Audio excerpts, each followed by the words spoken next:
Hello and welcome to today's episode of Running Shorts presented by Accelerate with Stuart Hale and myself, Harvey Martin. We've got some new stuff into the shop which we're going to cover towards the end of the podcast, and then I think we've got a topic on kind of fundamentals and foundations of running. But first, Stu, what have you been up to recently? Done anything fun? I've had a chest infection. That's been really nice. Always great fun. Yeah, pretty much. Are you out the other side of it now? Yes, thank you very much. That's good. So back running later. We'll see. Bro, you're going for one tonight? Yeah, you know, Where are you heading? Rivlin Valley. Just go about 20 minutes. Just see how we're doing. See how it is. Nice. And you? Not so good. Yeah, eh? I've been having a weird injury that's kind of ongoing, but it's getting better. I've just had some weird hip, back stuff that's referring into my quad, but we're getting there. It's just slow going. It's meant I've not ran for 2.5, 3 weeks, which is probably the longest I've ever gone without running. And he's climbing up the walls. Yeah, I have to apologise for everyone around me. Little bit hyper. But it's mean I'm not spending much on food, which is quite nice. Yeah, I've noticed you're only down to 2.5 meals a day. I know, for me that's incredible. It's like a quarter of what I normally eat. Yeah. But yeah, otherwise just getting out walking still. It's kind of nice, we're getting a bit more light and it's hopefully getting warmer. Yeah, I know, we've had a couple of really sunny days as well, haven't we, which has been good. Yeah, absolutely. One or two people already saying it's a bit hot for running. Which they're wrong. I'm with you all the way on this. Unless it's 40 degrees, it's too cold. Yeah, unless you have to get up at 5 to run, it's too cold. Oh, come 40 on. 40 degrees is a bit much. I reckon it'd still be nice. High 20s is nice. 35. Okay, anyway, we'll debate that later. It's interesting though how some people love running in the hot and others love running in the cold. Yes. And it's like if it's cold and chilly, I enjoy it, I don't mind it, but wow, do I put some layers on. Yeah. But as soon as it starts getting warm, it's just, yeah, bring it on, I love it. There's no We're all different. better feeling than We're all running different. in a pair of shorts and that's it. You just are not being cold. That's got to be the nicest. Yeah, it's good. But yeah, my kind of injury has sparked a little bit of a topic for today, which is fit fundamentals and kind of that sort of thing of getting into running, from both a standpoint of having trained a lot in the past, because we've just had someone join the team who is very quick, but kind of has got a lot of area to improve, which is quite fun. Yeah. And then also from the other point of just getting into running and kind of how to go from there, starting as a blank canvas almost, which is really cool. Yeah, where do you want to start? Start with some pillars that are probably good to follow. Okay. Stu is a wizard at this kind of thing. He doesn't have a staff or a beard, but I think apart from that, he's almost there. You shall not pass. That's the one. Yeah, I heard that the other day with somebody. I thought it was very good by the way they did it. It was good. Anyway. Foundations, fundamentals. It's, I think anybody who's been on the England athletic courses, especially the Curve, will hear the term foundation fundamentals. Yet strangely enough, when you look at the running press, it's kind of talked about, but it's never talked about as the foundation and fundamentals. It's almost a bit of an add-on, or it's a good headline for the magazine. It's not the sexy things to talk about, is it? No, it's not. I mean, we all love running, but it's the things that we need to do to support our running. And this actually is true of any sport, and that's the whole point, isn't it? And I do a fair bit of work with footballers, and you actually think about the amount of time a professional football. I know you can argue it's their job, and I know there's people going to sort of mention how much the top players earn, but even if you come down into the lower leagues, where it's a job, the amount of time they actually spend supporting their football, preparing themselves to be fit, is actually a lot more than people realise. And if we look at elite level athletic training, there's a lot we can learn from that. And I think that's kind of sometimes missed, where people say, I'm not an elite athlete.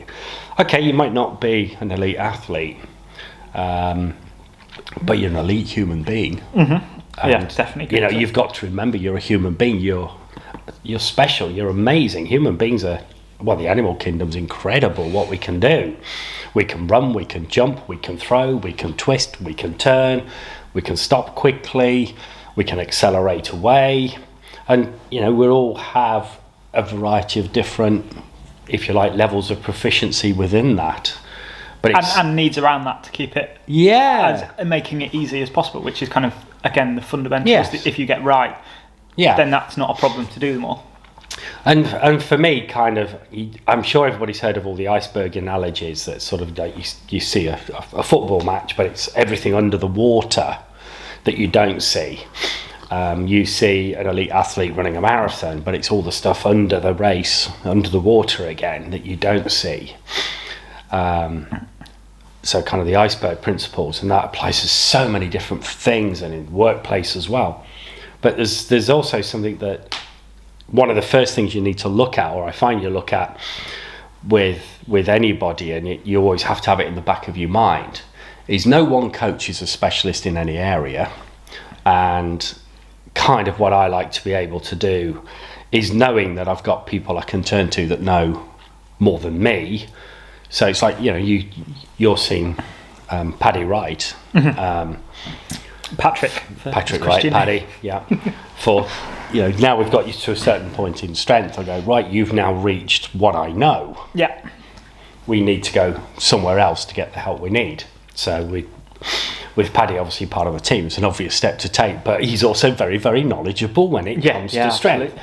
The other advantage is with someone like Paddy, he also understands where I'm coming from with the movement side of things, which is one of my specialties. Yeah.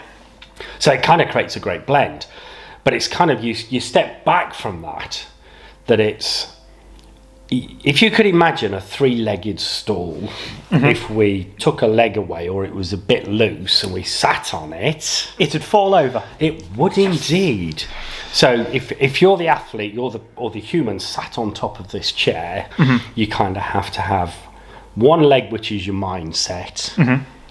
And there's so much that can influence that, from day-to-day life to our processes, our structures of what we're doing from a mental point of view. And they can sometimes actually have a negative impact without us realising it. So, for reference, I'm nodding because that applies to me a lot. Well, it does, but it's easy to skim past because you think, oh, it's not me. Yeah. But it... Yeah. And I'm sure we could talk about that another time. Yes, actually, it's definitely a good one to talk about. But it's got to be in place, and if it's not, you know, Just all falls over. It's going to fall apart. You're going to fall over. Nutrition is the second one. So what we eat, how we eat, when we eat, and around training and everything else. So again, if we're not eating at the right times, which is usually what we see with a lot of people, and not so much what they're eating or the time, it's the timing. It's not just before as well, it's after that's so critical. So again, it can actually make an impact on, say, for example, how we recover. And then your third leg is how we train. And I think we talk about training, but what people don't perhaps talk about enough about is loading. So if you put an excess load on your body, it will be sore, it will be fatigued and injure. And by excess load, do you mean running too much, too fast, all of the above? Yes, but also excess load could be because you haven't got the structure. The structures in your body can't support that loading. So it could be that you're running and you have, for example, your hamstrings aren't as strong as they could be. So you actually run a little bit sat, so almost like your legs are too bent. And in doing so, that creates a knock-on effect into your technique and how you land. That increases your loading forces, which I guess is linked to injury risk if you're overloading. Absolutely. So that's a loading risk. And if you increase loading risk dramatically, or say, for example, you keep pushing the boundaries of, say, how long you're running for, there comes a point that the support structures that you have to help or compensate for that weakness suddenly can't cope, and you fail, and it can be injury. Conversely, if someone increases... there's a very good diagram about muscle adhesion leading to injury, because you start to favour things, and then muscles shorten and lengthen in the wrong places, and then you either have an imbalance, which in turn leads to injury, or you somehow cope till a point and it always ends badly, or you just are stuck in that position. Yes. And hunchbacks from being at a desk is obvious. Yeah. And people getting stuck in a situation is quite common. So it's like it's all the time trying to identify. Sometimes we need to identify the why, or actually get a diagnosis for something, but actually it's more a case of, well, we know that's happening, we're not sure quite what the diagnosis for that is, but we know that there's a series of processes that we can go through to actually alleviate that situation. It's like your situation here. Apparently, it looks like it's something that's very unusual. Yeah. It's not easily identifiable there's as a lot of things it can be. We can't give it a title, a diagnosis as such, because of where it is. But there's things we can definitely be doing to bring you out of that situation, and also then to take you forward. And there's other stuff you can be doing around that. So when you return to running, hopefully you're in a better position. Yeah. You know, we've improved some other areas. Yeah, absolutely. So training is broken down into a number of different things. So some of the obvious things we can talk about is our mobility. So mobility, what we mean by that is if you start circling your arms, that is mobility. That's your ability to mobilize your shoulder and obviously the top of your back and chest. And some people can't actually, they find it difficult the first few times to actually get their arms so they can brush, say for example, just brush their ears gently or get pretty close because they're tight. So we have a restriction of mobility. We've seen it where people slightly leaning forward and it seems like they're leaning from the bottom of the chest. Yeah. And it's like they've got a bit stuck through the ribs and, you know, into the diaphragm, for example. We've seen that. And that gets kind of a little bit of help with mobilization. Might need actually some hands-on treatment for appropriate qualified therapists as well. And you start to release that off. But we're back into the fundamentals of getting somebody into the right position to be able to move properly. And we're not even started looking at what their legs are doing. Yeah. So that's kind of an example of mobility. So for example, when you see athletes, lifting a leg and drawing a circle with the knee, so they're rotating obviously through a ball joint, their hip, that's forms of mobility.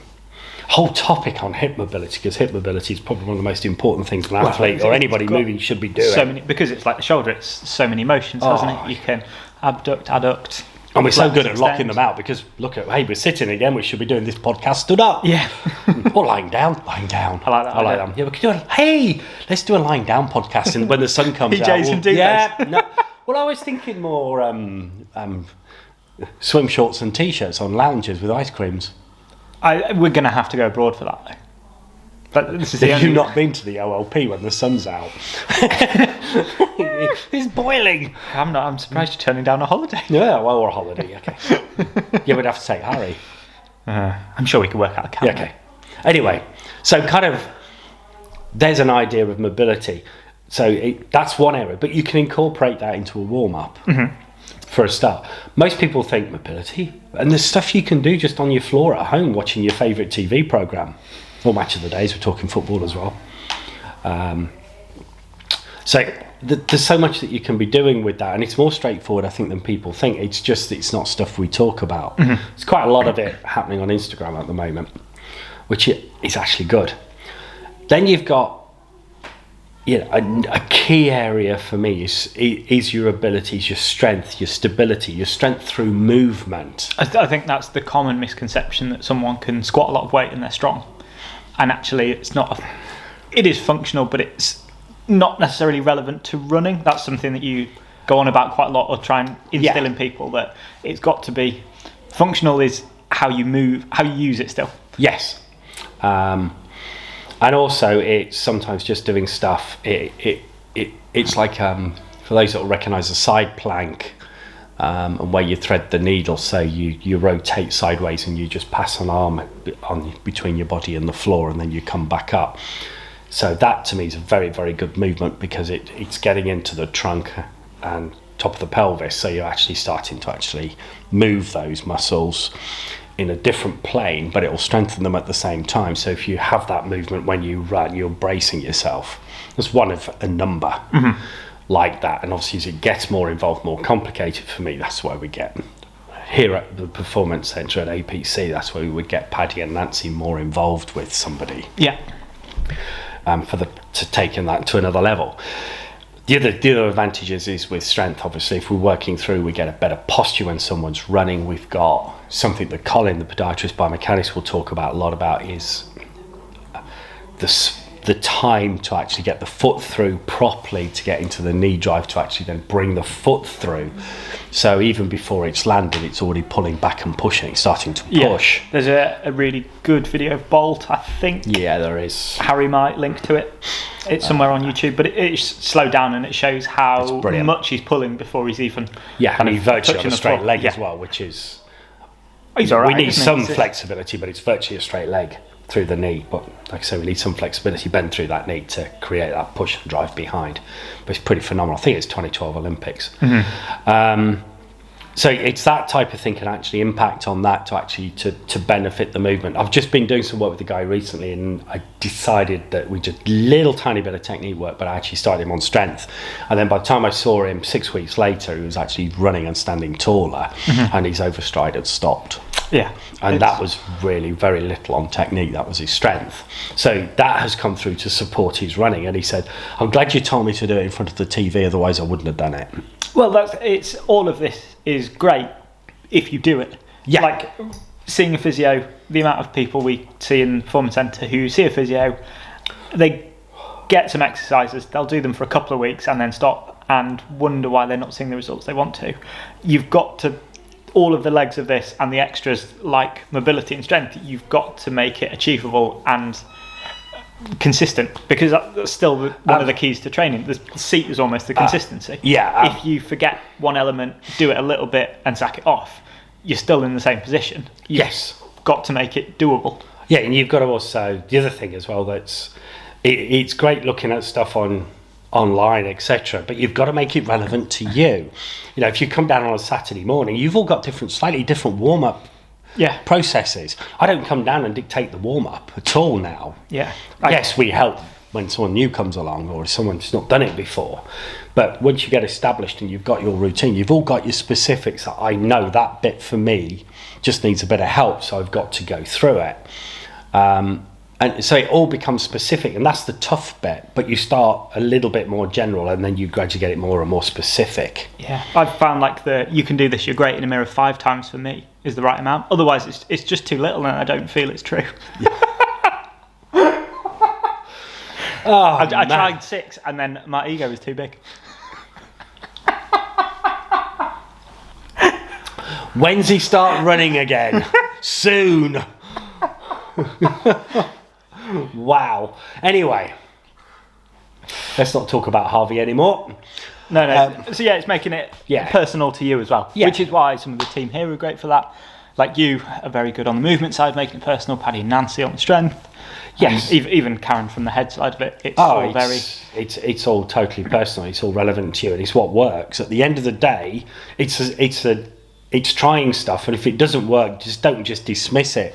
Actually go, it's an advantage here. I've learned something. That's the positive. You have learned something that this doesn't quite work for me today, but it might do in the future because other things have changed. So you find the stuff that works for you, and you go through this process. That didn't work. That did work. That didn't work. That did work. And you end up with the stuff that works. And every now and then you just revisit the stuff that didn't. Just, does it make a difference or not? You don't ignore it. You don't forget it. You just keep coming back to it. And a lot of this we can do through a warm-up. And there's a thing England athletics talk about, which I'd always done, but I didn't realise they got a name for it, which is ramp, which is raise your heart rate. So we all go for a little run round, get our cardio system, heart working, blood pumping, so on. Legs moving, of course. We activate our muscles. And that basically also means that we're switching them on. We're getting them, preparing them to fire properly, to work. And that can be as simple as standing up against a curbstone or a step, 2 straight legs, and then with one hit, just one of your legs with your heel pushing backwards with a straight leg. And of course that engages a glute and a hamstring. Yeah. So sometimes some people find that works a treat. It's amazing just in the shop trying it, isn't it? Seeing the difference of people running on the treadmill 20 seconds apart when they've done it, and you're like, there you go. Taller and So it can be simple things like that. And then you've got the M for mobilise, which obviously, like we talked about, is the leg swings, etc. Getting into the hips, leg swings, rolling the carpet up, that type of thing is all part of mobilisation. We call it putting the chickens away. And there's a whole host of those. And then, so you've activated, you're mobilised. Part of mobilisation, I guess a lot of people would talk about running technique, and I would go, yes, it does both of those things, but I always like to look at the technique as a completely separate component to that. Yeah. And then you've got potentiate, which is basically mimic or copy what you're going to do. So if you're a felt runner, you'll get your heart rate up a little bit to the racing levels, and you might do a bit on the flat, a little bit uphill, and obviously you run downhill, just so you've prepared the body, and the coordination system, the nervous system has woken up as well to what you're going to do. You know, because it's still a system, it's still got to fire, it's still got to do something. Yeah. So let's get it working. But there's so much around that we can then go away and do, and it's also then talking about part of your training is how we periodise that. Which is a topic that you can do a whole podcast on it, I imagine. Yes, you could. You know, we scratched the surface with that, but it's like, for example, if you want to put a large strength block in, you know, I'm going to build my strength up. Don't build your running up at the same time, because that's 2 overloads. Just focus on the 1 overload and keep the other steady. Yeah. And you can still mix up your running to get the benefit from it. I can't remember where I heard it, but there's a mug analogy, isn't there? Where if you've got so much in there already, like if you're at your top of your mug already, and you try and add more for strength, and then more for running, the mug's going to overflow, which is then you're knackered. Yeah. Oh, I always used to call it the tank, but yes. Yeah. But yes, it's true. And it's then managing that load. So as you drop off the strength, then you build the running through, and then you've got to mesh all of that together so you actually start to see the benefit. And that's also going to take, you know, potentially 2, 3, 4 weeks, sometimes a little bit longer. And it's then prioritising it. And it that then for me comes back to, if you like, the mind leg, because a lot of people set objectives of, say, a race or a race distance or a race time, and that's kind of great, but it's like you've got to get fit first to be able to set that objective. So if you're using it, people will do this, and I understand this, but it's, instead of saying I'm going to get fit to run a half marathon and that's going to drive my ability to get fit, ideally what you should be thinking is, okay, I can now run 10, 12 miles. Now I'm ready to think about doing a half marathon. Yeah. Not I'm doing 5, 6 miles, but I'll set the half marathon, because the risk then is something goes wrong. You enter overload, and we end up with either a bad experience at the half marathon, or we get ill or injured, which negates then you can't do the thing you really wanted to do. So it's like all of these foundation fundamentals are there to get you fit for what it is and the activity it is that you want to do. And that actually applies to any sport, absolutely any sport. It's a bit like saying, I'm an artist, I've got my paper, I've got my easel, but I haven't got any pens. Yeah. Pencils, or you've got to have everything ready to make the perfect work of art. Isn't that dreadlocks in a snowstorm? What's that? I think it's a blank canvas. I think someone has done that. Wow. So he clearly just forgot a leg of his stool. Okay, yeah. Harry, can you fact check me on that one, please? Band 5.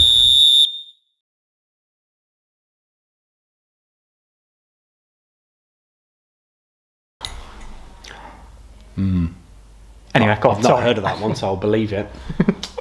But yeah, so that's kind of where we sit with foundations and fundamentals, and it's about making it specific to yourself. It's about doing something that is the foundation and the fundamentals every week. Some of it people should be doing perhaps more frequently, daily.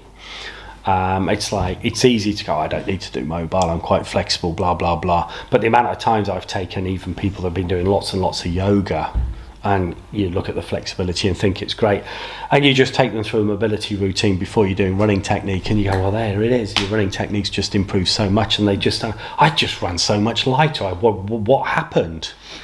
And it's the mobilisation. Sorry? Wizardry. Yeah, there's wizardry too. That's why I've got my staff now. Who shall not pass. Which is Toby's fault, but that's another story. Which I think that's kind of encapsulated it quite well. Yeah. To start it off, like if you're new to running, you want to get some foundations in place. what would you say the best ways about going about it? I mean, I'm going to say get in touch and come and talk to somebody. There's something the three coaches, myself, Nancy and Paddy, do here, which is we do offer a very, very flexible six session block, whereby we go through all of this with people, look at the training at the same time, although we're not overseeing every aspect of as if it was a full coaching plan. But what it does allow us to do is to look at the technique, look at the strength, look at the mobility, at least of those three things. We can build into that then if we need some medical support or help, and particularly Oliver, with his exercise and his sports therapy degree, he's been, with one or two people, absolutely priceless. Yeah. He really has been good. But again, there's one or two people that's sort of like, I just can't get there's been a mental block, and again, excuse me, but Karen's been really helpful with that side of thing. And it's how we then incorporate all of that into it. And as runners, we sometimes, I don't know, I think it's like everything else with mental health, we don't want to talk about it, and we should. Yeah. And to me, it's just another building block. It's another part of training. It's just another part of actually getting ourselves ready for. Well, it's creating mental processes. If someone said you could run faster if you trained like this, most people would probably say yes. So they'll buy a pair of £300 shoes to buy to run faster, and and the amount of times we've looked at people and gone, crikey, you'd have been better off spending £300 on a strength coach. Yeah, or seeing a head coach. Yeah, or seeing a head coach. Yeah, because it for whatever reason, but it can be so helpful, and it's also about not being afraid to ask. Yeah, it really is, and also getting it wrong is okay. Well, it's part of learning. It's part of the process. And how many times have we had the conversation? Well, let's try these things. So just next session, we want to get, say, the foot down better. Let's just go through the process of there's 3 things we can try here, feet specific.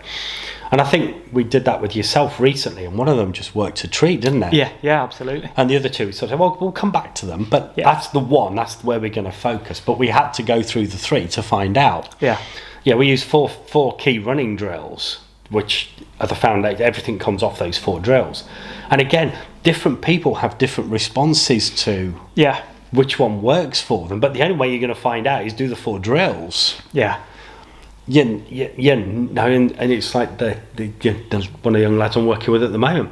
High knees. I hate high knees. It just doesn't do it for me. He just does it. He fires off. He runs great. We're just different, but it's okay. And I think that sometimes is the bit we forget. And if we're kind of thinking, this isn't for me, that's also okay. Yeah, it's finding the people that work for you, isn't it? Yeah, and that's also important. And I've done that a few times. Look, this training philosophy isn't right between us. There's a clash. So you need to find someone that has the same training philosophy, and that's how you want to be coached. And that's also okay. That's coach, athlete, athlete, coach. It's not just the athlete doesn't work, it's the athlete doesn't like the way the coach is, it's the coach might not like the way the athlete works. So it's finding something that balances. And it's like, I don't like my job, I don't like my boss. Change your job. I thought you were self-employed. Sorry? I thought you were self-employed. I'm joking. Oh. Which, I think, summarise, get in touch. I'm in trouble. Karen. So, summarise, ask someone for help. That'll be the starting point. Here's a great place. We've got some really good people. That's kind of how I got involved initially, and it's blossomed from there. Yeah, and it does work really, really well. And I think the thing here is it's...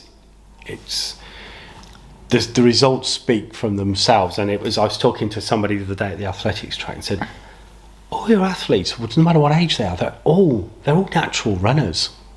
Yeah, so someone at the track was saying that all of your are natural runners. They're all natural runners. And I kind of was like, no, they're hard-fought natural runners. They work really, really hard to stay natural. And I think that was kind of, for me, something that just sort of drove home the work that everybody does and is doing. And even the youngsters, they're all moving well, because we just put this focus in onto that, and everybody thinks it's natural, and it's not. We have to keep evolving it and developing it. And it's kind of like you get to a standard where somebody's very, very fit. You think, well, they've got a little bit of a niggle there, and you kind of work through solving that, and then, the other one's back. And then you chase it round, you're chasing this circle round. And we hear of that a lot with the athletes on the elite circuit, and that's again perfectly normal, because we're human beings, we're not natural, we're not machines. And it's people look for answers. Well, got this problem, I'll change my shoes. Do you know, it can make a difference if they're old and worn out, but 9 times out of 10, actually 99 times out of 100, the shoe can make a little bit of a difference, but the truth is it's just masking what's actually not as it should be. And it's getting to the bottom of that, what is not as it should be. And it again, going back to your sum up, it's what works for you, it's relevant. It has to be relevant to the sport that we're doing. Mm-hmm. It's also thinking about, particularly with some youngsters who are perhaps doing multi-sport, what are they doing? And I had this situation the other day where I was approached, could you be could you coach somebody for athletics? And they were involved at quite a high level, a completely different sport, and you're sitting there thinking, hang on, if I get them fit for athletics, I could actually cause an overload, because I don't know what's happening in the other sport.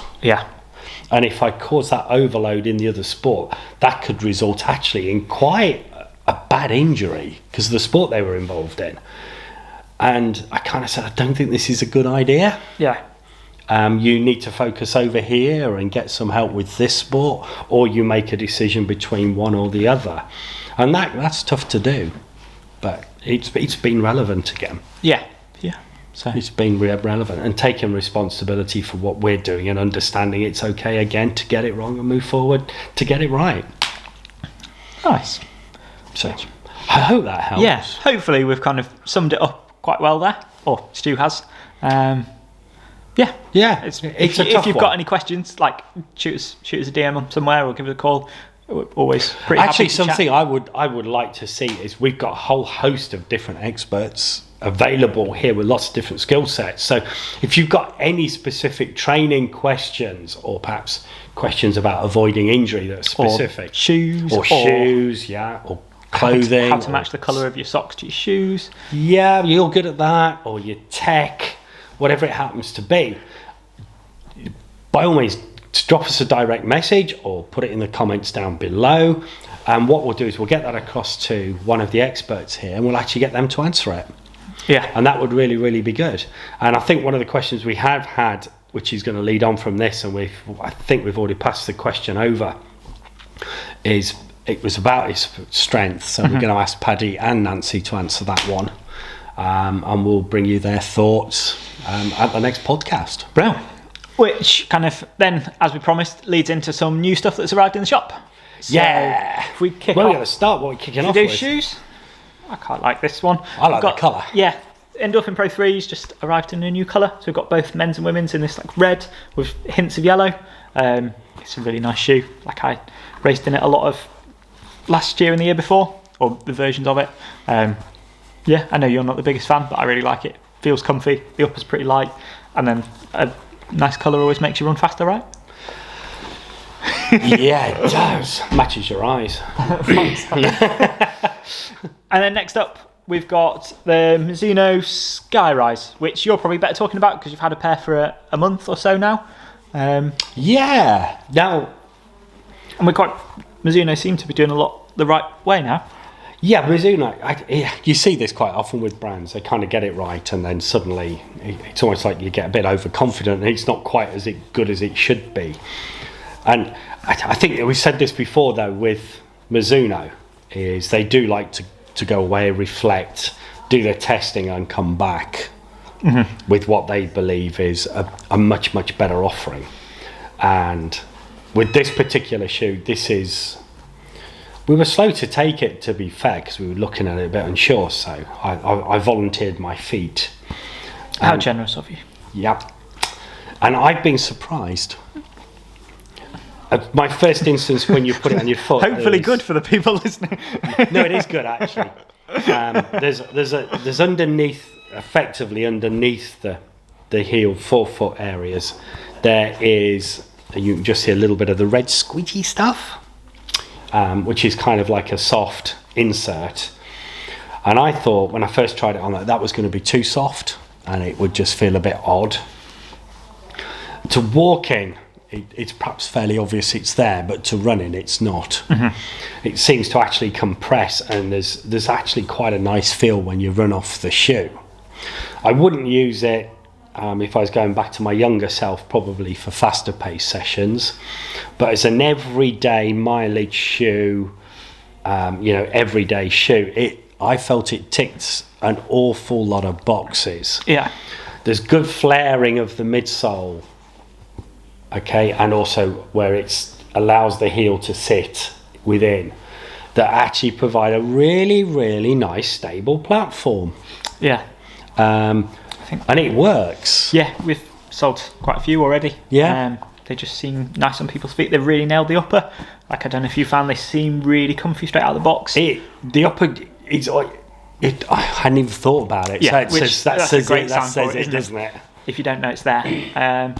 And also, it's, by Mizuno standards, it's actually probably, it's got a nice curve to it.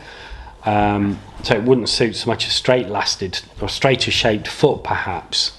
But if you've got that slight curve to the outer side of your foot, there's a nice width and balance to that as well. Yeah. And it's also, instead of using vinyl overlays, they've been using stitching to create structure on the shoe, which you don't see that often. No. And that's definitely a nice way to do it. Yeah, and also that's better environmentally. I'm pretty certain there is some recycled content in the upper on this. Yes, I want to say 70%, but don't quote me on that. Yeah. Harry will drop it in the edit. Band 5.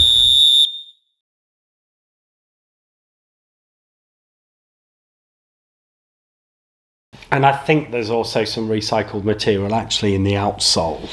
I'd be surprised if not. I think that's fairly commonplace with most shoe brands these days, which is also good to see.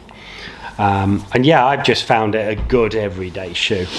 Nice. It's nice to run in. But yeah, we've got them in stock. Come down, give them a try. And not that, what they want? 130. Yeah, so about where things are these days for this type of shoe. Yeah. And yes, that gets my seal of approval. Hard to come by. The Stu seal. It is on shoes at the moment. Yeah, that doesn't. I'm sorry. I'm really not a big fan of that one. But there are so many people that think it's great, and I'm being an old man again, aren't I? Yeah. It's just a lot. Skillet back day. Welcome back from the short ad break we've just had. So, clothing. We've got the new clothing from Scottin. We've just got the RC vest here to show you at the minute. But it's a pretty cool two-tone, black to white with some yellow on. They're really lightweight. They use flat lock seams so it doesn't rub, like there's nothing through the top of the shoulders. Really lightweight mesh. They're just a really, really well-made vest, aren't they? It's actually welded. Welded? Yeah, we have welded seams in the high rub areas. Wow. It's actually a microfiber. It's not until you can't really see this on camera, but it's not until you get up close to it that you realise it's also mesh. But not a string vest as in back in the 80s, you'll be pleased to know. Back in the heat, dear. Yeah, we had string vests. I believe Mr. Hill used to race in a string vest, if I remember correctly. So obviously that is then designed to be highly breathable, not hold lots of moisture, perspiration, and obviously dry effectively and pretty quickly. You've been using this stuff for a while, haven't you? Yeah, they get better and better every year. Yeah. Like this one's got lighter. They've got still a lighter weave or a more open weave on the back, so if you're wearing a pack and you're sweating into it a little bit more, it still tries to wick away. They just don't, a bit like the upper on shoes, they don't feel like you're wearing them, which, yeah, that's what you want. RC for really cool? I think racing concept. I believe you're right. But really cool we'll go would with be really the cool. other one. I think we should go for really cool. So if you've got a really cool vest, that's the one you can... can be considering. We also do it in black as well. Yeah. And I think what we've got left is what we've got left. I don't think they've got more any either. more. No. Well, I will say people maybe scoff at clothing, going, "Oh, I've got a t-shirt that does it." There's a big difference between the t-shirt you've got at the minute and something like that. You spend 120 to 150 on shoes for a reason. The same applies to clothing. It'll last you a lot longer than a pair of shoes will, and boy oh boy is it worth it. Once you've had one, you realise the difference, and that's not just trying to sell, that's coming for everyone. Harry behind the camera has got some nice running t-shirts now, and I think he'll testify the difference between that and his race tee, if you like, that sort of lower grade polyester. He will need some new ones because he did some acrobatics earlier and managed to put a hole in one, didn't he? Silly boy. Do you agree, Harry? Yeah. Pretty spectacular though. Yeah. And then finally, lots of socks. Hey! So we've got loads of new Summery and Gingies, which I know Stu's favourite. Loads of them. I'm holding them up, so apologies for just the audio listeners. Pretty certain we've done those before. Yeah, but we've got some new ones, I think those ones. Yeah, they're new. But we've got anything varying from a crew, mini crew to a no-show, kind of in various weights as well. So I like that colour. If you're an Injinji fan, we've got you covered. Or at least your feet. Yeah, you'd have to be very small to get it over all of you. Or lots of them. Could stitch some together and have a go. Yeah. Do like a chicken impression with the feet on your head, wouldn't it? Anyway. And then we've got the new fancy dress theme. Scott Crews, which are like a triple block colour. So they're blue at the top, orange kind of stripe on them, and then a darker blue at the toe. They look really nice. Might need to show everybody that. Yeah, Harry might drop a photo in of them on someone's feet, because I don't think I'm not going to be able to buy a pair. I really, really like the Scott socks, and it's also, there's a very slight compression to them. Yeah, they use a really tight weave, don't they? So and it doesn't feel like you're getting your feet strangled, but they don't move. Yeah, and or pick up much moisture. No. So if you're in a puddle, they don't. I quite often have lots of fun. I don't know why. It's always my left foot where my big toe doesn't escape, and I haven't had that happen on a pair of Scott socks yet. Yeah, they're really well made socks. Yeah, I mean, there's always a thing in the industry where we talk about a 2-minute sock and a 30-minute sock. You can make socks really quickly and cheaply, and they get knocked out for not a lot of cash, or you can get a really well made sock that just. You can tell the difference when you put them on your feet. Yeah, absolutely. And then we've also got some different features. Which, if anyone's been in the shop recently, knows me and Debs really like the features. Yeah, I'm not their biggest fan. They're all right. So we've got the new light cushion, no show, quarter and mini crew, in lots of nice different jazzy summery colours.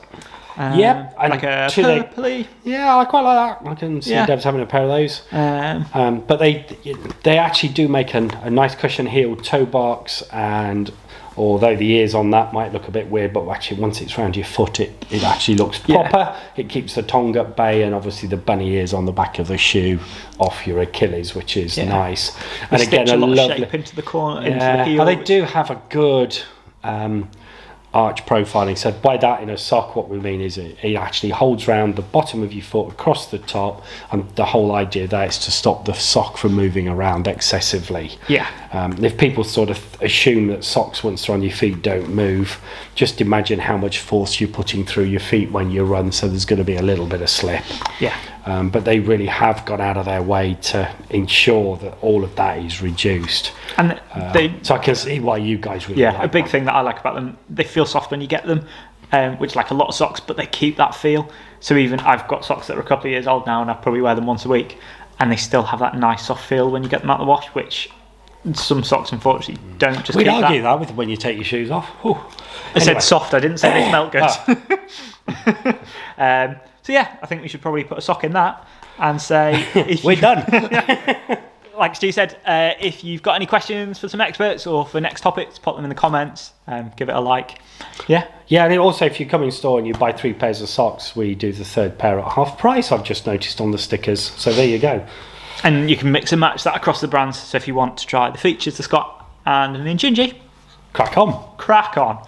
Yeah. And enjoy. Until next time, ta-ra. See you later.